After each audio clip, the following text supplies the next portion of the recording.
welcome back to Nighttime, the show where college football dreams come true. Alongside the greatest to ever do it, Patrick Previty, I'm Matthew Brecker, and Pat, I think this is the first time in at least a month we're in the studio back-to-back weeks, huh? I'm glad. I'm so happy about it. It's the best part of my Fridays. Oh, for sure. It's a great thing we are, too, because we have a huge week of action to recap. Since we've been gone, Duke beat FSU for the first time ever. Arizona State is apparently hosting kicker tryouts. We found out you can bully refs into reversing calls if you throw a big enough tantrum.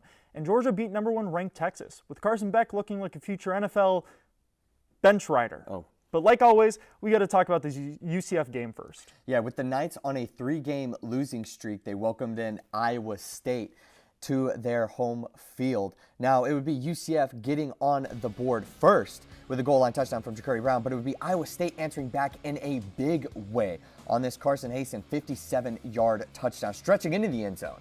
Iowa State would pick up another touchdown, so it's 14-7, but not for long, as R.J. Harvey would go untouched for a big touchdown. Huge day for him, one of his best games of his career. And UCF would tie it up. Iowa State trying to spark a drive now, but it's intercepted.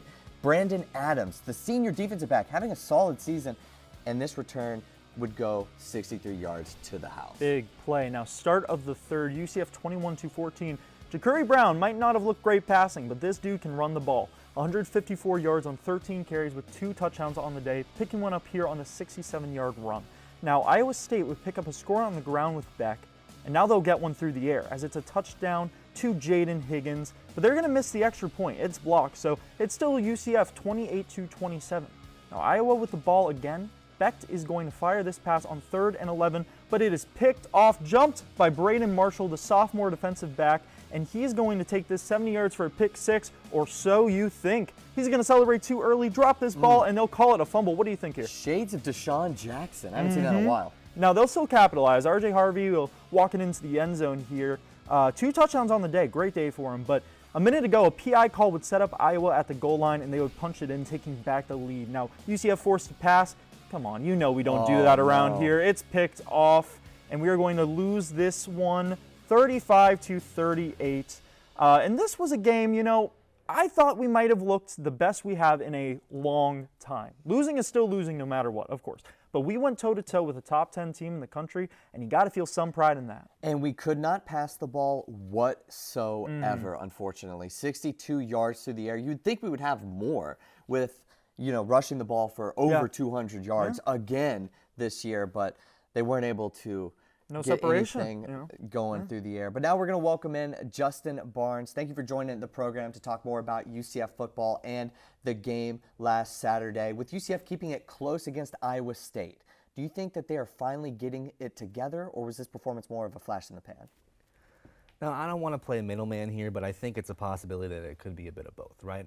It's hard to go into a top 10 environment and put up the numbers you did and be honestly within a couple feet of winning that game. But also, I don't think we get as high as we do if Iowa doesn't make the mistakes that they do, right?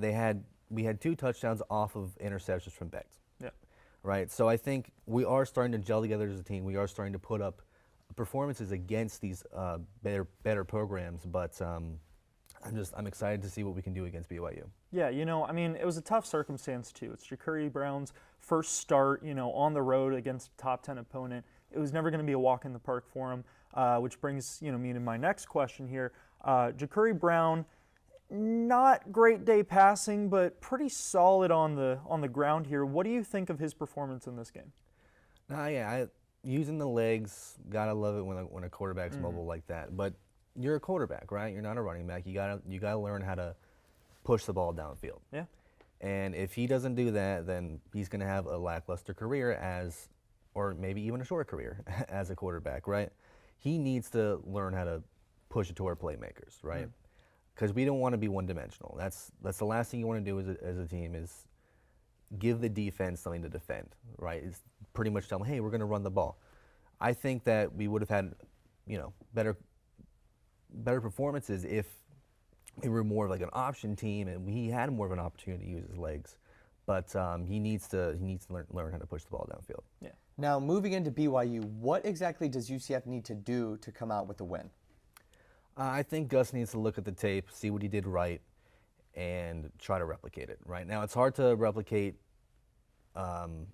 accidents from the opposing team's offense, and that's a lot of our scores against the Iowa State game.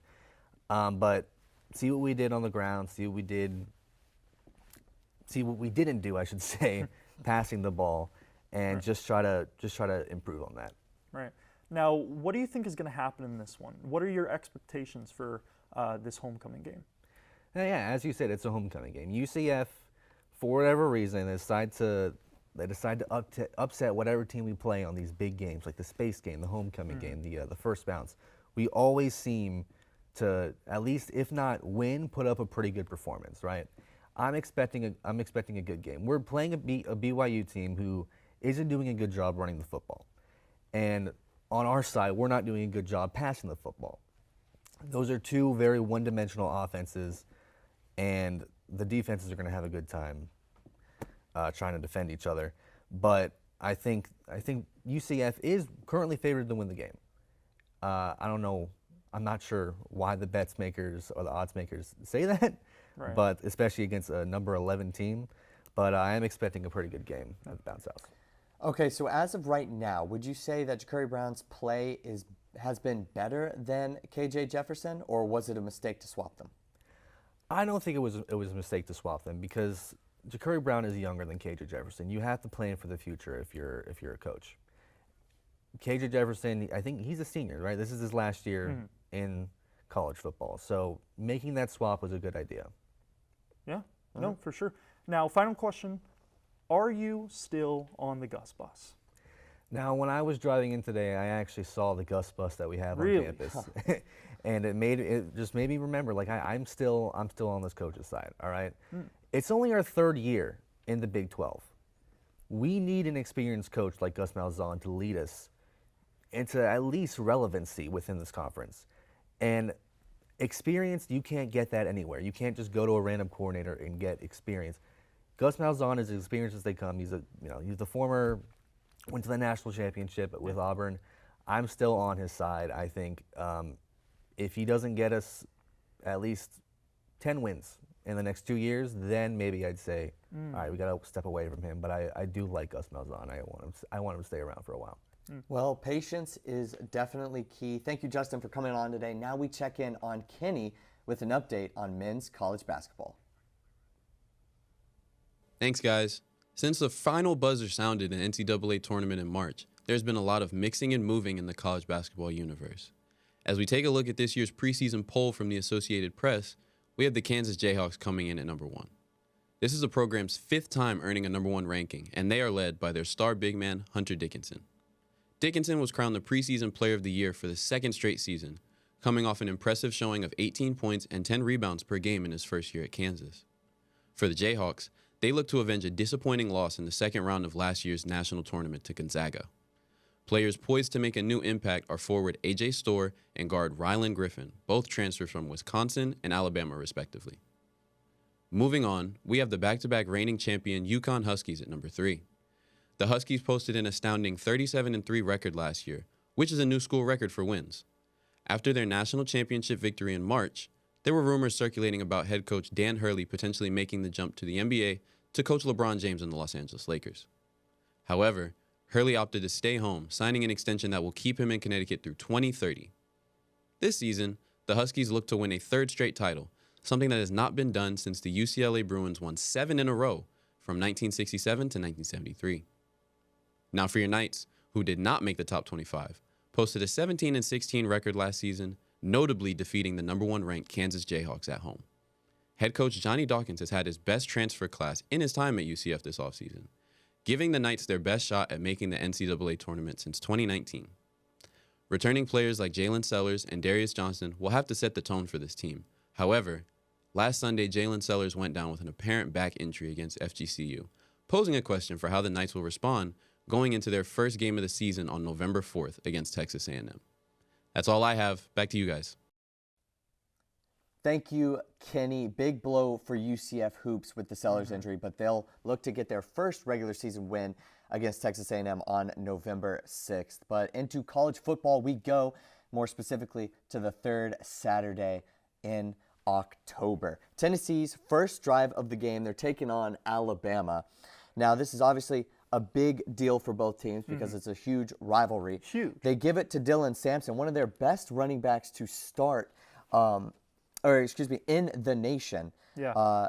He's having a great season. Yeah, he's having a great season. I mean, honestly, I would say for Tennessee and Alabama, you got to think like this is one of those games that is going to define the coaches on each side. It'll be Heupel, as in he wants to build something at Tennessee, and obviously Kalen DeBorak is going to want to build a winning culture at Alabama. But Deleon Sampson puts it on the ground to start the game. Bama a few drives later looking to put up the first points of the game, but it's Milroe picked off by Jermod McCoy. Look at this interception, Matthew. Oh, he's still going. Take a look at the replay. Look, he just snags it. Oh, my gosh. Yeah. That is crazy. Now, he Looks was like going to Odell. Ryan Williams there. Tennessee would miss their first of 3 field goals in the first half. Back over to Ryan Williams now, of course. Did you know on he's the board. 17? First I'm hearing of it. To the third quarter with 6 minutes to go. Welcome to the game, Tennessee, on the board for the first time in 39 minutes, After multiple turnovers and missed field goals, again, things seemed to change, and they would go up 14-10 after that pass, but Alabama wouldn't go away just yet. Even after all of their struggles, they'd go up 3 late. But today, or at least last Saturday, belonged to the Volunteers. Yeah, a tough game. Look at that catch. Toe drag swag. Yeah. Oh, that's not really the toe drag. No, Well, he got his not toe really. down first. But it was close. Yeah, it was closer close, to it was the close. out-of-bounds line. Tennessee wins 24-17. Jalen Milroe did not have a great game despite some of those other statistics. Couldn't really get anything going late, and there was also a personal foul on an Alabama player for punching a guy in Tennessee. But honestly, it was kind of a provoked thing in my opinion. But they always get the second guy. It was a reasonable crash out, And honestly, Hey. I believe so. Yeah, and I am Captain Crash Out, so I would know. Yeah, you would know a thing or two about that. I would, yeah. But now it's time for our game of the week. Georgia traveling to take on Texas. This was a interesting game, right? We're going to drop you into the first. Carson Beck firing, and it's off the hands of his receiver and picked. It's his second pick of the day, actually. Now, Texas is going to get this ball, but Quinn Ewers is murdered on the field by Dalen Everett. He never saw him coming. This play kind of sums up Texas's offensive performance as a whole. It was rough. Now, Georgia forces a fumble. Huge day for defenses, 7 total turnovers. This will set up Georgia for a Trevor Etienne goal line score, running it in here for the first touchdown of the game. But Etienne, he's not done. He's still hungry. Pat, he wants more, and he's going to get it. Georgia just pouring it on at this point in the game. Oh, I know. Etienne for a 15-yard touchdown. Texas, they're not going to be able to do anything, so Georgia's going to pick up 2 more field goals and hold Texas 2-0 into the second half. Now, Texas with the ball, driving down the field to start the third. Quinn Ewers, he's going to find his guy Isaiah Bond, the gravedigger, on the flat, and he will get into the end zone, and Texas finally finds pay dirt in this one. Now, Carson Beck looking to take back some momentum, but he does the opposite and throws a pick to Jahdae Barron. It's his second interception, Barron, on the game. And this almost gets returned for a pick 6, but it would be called back for pass interference, and fans did not like that one. They would rain down trash, and refs are going to reverse this call. Have you ever seen anything like this? Honestly, no, not to my knowledge. I can't believe that they actually ended up reversing the call here, setting a bad precedent. I understand why Kirby's mad. Yeah, he's losing his mind here, and Ewers is tired of losing this game. So he's going to sling it to Jadon Blue, and it's a touchdown, 23-15. Signs of life from the Texas offense. Now, Georgia, they need to do something, so they're going to bust out a trick play here, and Carson Beck is going to find Oscar Delp for a huge gain of 41 yards, and that'll put him in position to score another touchdown. Ewers is going to try something with about a minute to go, but it's going to fall incomplete, and this game is over. Georgia takes this one on the road, 32-15, and honestly, I don't think the box score tells a complete story. I think Georgia completely dominated this game, which is hard to believe when their quarterback played the way he did, but the defense was absolutely stifling. They were so good, they made Texas put in Arch Manning, and even he couldn't save them. I think we're going to look back at this game and say that Sark, great offensive coach, that this Georgia defense dominated potentially 2 NFL quarterbacks in the same game. And Texas, they honestly, I hated the decision to put in Arch Manning. What was he going to do there at the end of the second quarter? Nothing. Not much there, but they're just trying to spark something. And he's a good runner. I mean, I can't really blame him because, Quinn Ewers was having a really bad game, but at the same time, you roll with your guy. Yeah. He was your guy last year, all year last year. There might be not some a huge fan, controversy there. And that's exactly why you don't do it. That's Exactly. exactly why you don't do it. You leave that game with a loss and a quarterback controversy. That was probably worst case scenario for Texas. But now, on a lighter note, it's time for my favorite segment of the week. We're going to go around college football, starting with Notre Dame against Georgia Tech. Up 24-7. Why are we showing you a field goal? It's a fake. Oh my it's God. Tyler Buckner. That's a name that Notre Dame fans know. Transferred over to Alabama, came back. This came after already they ran a fake punt reverse. Indeed, creeping up the rankings to a Big 12 matchup last Friday, BYU against Oklahoma. They need a last-minute throw with 12 seconds left in the game. The Mormons remain undefeated on the season. That'll be the opponent against UCF. They're not favored against UCF either, by the way, which is really interesting. Yeah. Over to the Big Ten, Indiana making their presence felt against Nebraska. Look at the score. This passing touchdown will make it 42-7. They tack on a couple more. Indiana starting to look for real. I believe it. Coach Sig, man, got him playing well. 56-7, Wow. Indiana. Mizzou taking on Auburn. Battle of the Tigers. Missouri in trouble, but they punch it in for the win. Their quarterback came back from the hospital to lead that drive too, by the way. He just wanted it more. That's hard right there. Miami Louisville Hurricanes also in a little bit of trouble, but Damian Martinez put the team on his back as well as the entire Louisville football team. Miami remains undefeated. Wow. Destined for a collision course with Clemson. Just dragging. As I predicted prior to the season beginning, just saying. Okay. Illinois, Michigan is where we're going next. Why are we showing you a punt? Why? Those other helmets are distracting me, but it's the up man you need to pay attention to. Illinois would get a first down and a win 21-7. Michigan now drops 4-3. I just don't like the uniforms. I I'm like not the a fan. helmets. I'm not a fan of it either. To a classic Big 12 matchup here, Arizona State, Cincinnati Bearcats, much improved from last year. They'd go 5-2 for the season. Sun Devils kicker might be out of a job, out of a scholarship. Kenny Dillingham said he's holding tryouts. Matthew, are you going? Yeah, you know, I got a leg for sure. USC, Maryland, Miller Moss contributing to another blown lead this week. I've been high on this guy all season, but I can't do it anymore. Honestly, Maryland, they'd storm all the way back from this point. They'd win with about a minute, or they'd go up with about a minute to go in the game. I watched the end of this one live. This announcer, he was going absolutely crazy. This was the McLean, what do you got? He puts his heart into the game, and that's all you can ask. I'm a fan of his, honestly. Yeah. But yeah, Lincoln Riley and company, they're going to have to improve next year, or at least at some point in this season. If they want to make a bowl game, they're in trouble now. Yeah, you know, I was pretty high on Miller Moss coming into the year, but I agree. It's not looking great. But it is time to get into swords and shields. And my sword is a name that's pretty familiar to nighttime viewers. He was the sword last week. It is Bryson Daly. Now, I know that we – come on, man. I know that we, picked him last week, but he had a crazy game. 5 touchdowns on the ground, passing touchdown. He did it all. Offensive – he's really making Army this offensive juggernaut, which I didn't believe I would say coming into the year. God, they're so good, and I can't wait until they play Notre Dame. I can't wait till they play Navy.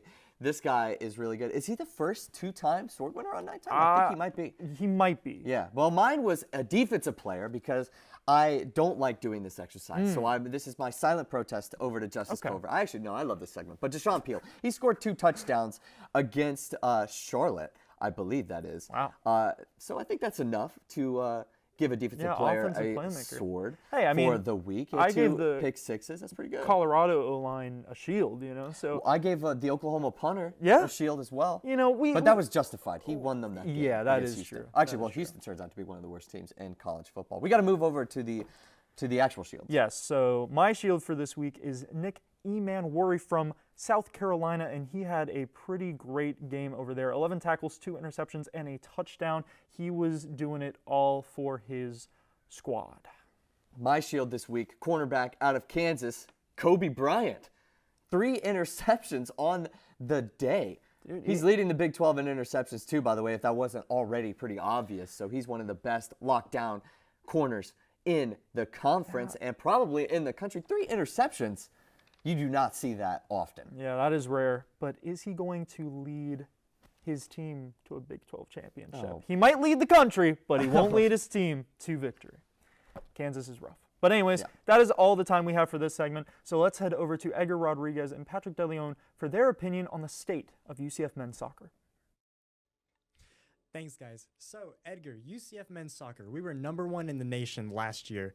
But we saw early exits in the SBC tournament and the NCAA tournament, which honestly kind of portrayed and shadowed the eventual season that was to follow this year. What's going on? Yeah, so like you said, last season we had Saku Heiskanen in the middle of that team, really driving them forward. And, it was looking good for most of the season. But then James Madison hit the last game of the regular season, lost it. And then early exits, like you said, in the NCAA and Sun Belt Conference tournaments, that hurt, right? And that was a downward trend that unfortunately has carried on, and it's been exemplified by the injuries for Luca Dorado and Juan V. Munoz, of course, in goal. Thankfully, we had Shane Wright waiting in the wings. He had a good summer season with Nona FC, which helped him kind of prepare, right? And had him ready to step in when he needed to. And we know what he was capable of, too, seeing it firsthand. He did unbelievably in USL, too. So, look, now we do have Luca, we do have Juan Lee back. Hopefully the team will start, improving and getting more results, which are needed. Absolutely. And with Scott Calabrese, he's been at the helm for 7 years now. I feel like personally that's enough time, more than enough time to try to find the results needed. Championships, that's ultimately what we're all going for. Right. Do you think it's time to move on from him? Look, I think he's built up a reputation and is well respected enough to stay in the job unless it goes way worse than this. It's going to have to be a catastrophic collapse for him to leave his job, I think. So it's far off. I think he'll stay in there. I might have to agree with you on that one. That's all the time we have right here. Back to you guys in the studio. And welcome back to Nighttime. Now for this segment, we're going to be joined by Hitting the Field Bets host and former Nighttime host, Tyler Brownrigg. Tyler, welcome back to the show. Yeah, no, it feels so great to be back where it all began, man. It's crazy to be here once again. It was 1 year ago. I was where you were, but I was on a stool. So it was a bit I'm so glad we don't sit on the stool. Yeah, you guys got upgraded. Shout out Maddie Glass. She deserves a shout out in this show for us moving to the desk. It was the greatest suggestion I think maybe ever made in Nighttime history. Yeah, maybe Hitting the Field history. Who knows? But Tyler, we have a huge week of college football ahead of us. So we're just going to go around the league and we're going to play some pick'ems. Starting with this Boise State at UNLV matchup. Who do you have? I'm going with the Boise State Broncos here. Their line is sitting at -3.5 point favorites. I expect them to cover UNLV. Obviously, they had those situations with their quarterback redshirting because of NIL. So it's just I don't see Aston Genty slowing down anytime soon, especially against a team like this. Yeah, it's kind of tough for me to pick any team against Boise State right now. That's not a team like Oregon, which they lost to earlier in the year. So I'm going to go with Ashton Genty until the wheels fall off there. I have to agree. He is looking like the Heisman. I will take Boise State too. All right, moving into Notre Dame versus Navy. This is on a neutral site. This is in MetLife. Notre Dame comes into the game as 12.5 point favorites. Tyler, who do you got? This is a big one. I am taking Notre Dame in this. This is a big game for Notre Dame. This is one of their two remaining ranked opponents, the other being Army. So if they want to get into the college football playoff, they got to win these two games against the service academies. However, I expect Navy to cover the spread here.